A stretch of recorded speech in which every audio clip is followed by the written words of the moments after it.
चला तर मग आज आपण बनवूया खुसखुशीत लाल भोपळ्याचे घारगे। यासाठी मी एक पाव किलो भोपळा घेतला आहे, त्याची बारीक फोडी करू।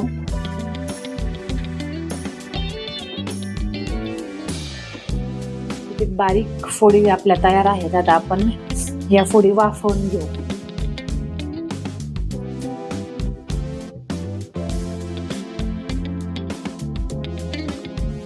यामध्येच आपण गूळ टाकू। 1 वाटी गूळ घेतलाय।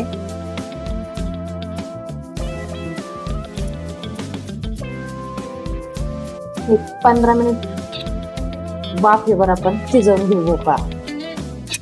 थोडंसं पाणी टाकू, जास्त पाण्याची गरज नाही।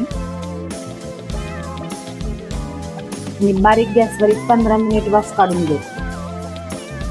तुम्ही पाहू शकता भोपळा छान शिजलेला आहे। आता तो आपण मॅशरने मॅश करून घेऊ छान।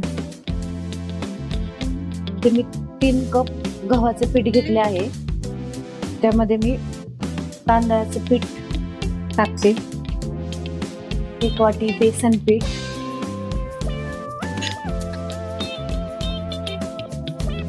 पीठ मिक्स करून घेऊ छान। आता हे बारीक केलेला भोपळा आपण याच्यात टाकू। यामध्ये पाणी टाकायची गरज नाही पडत। आपलं पीठ मळून तयार आहे, घट्ट दाटसर पीठ मळलेलं आहे। एक 10 मिनिट आपण असं झाकण ठेवून भिजू लाटायला घेऊ।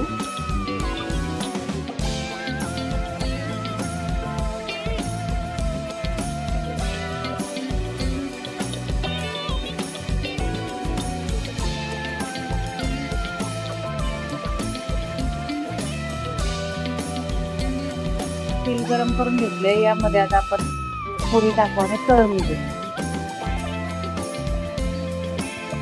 खूप मस्त लागते ही फोडी।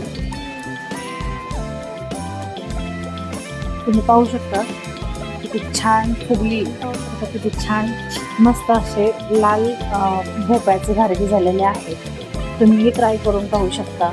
तुम्हाला आवडल्यास लाईक शेअर सबस्क्राईब करायला विसरू नका आणि कमेंट करून सांगा।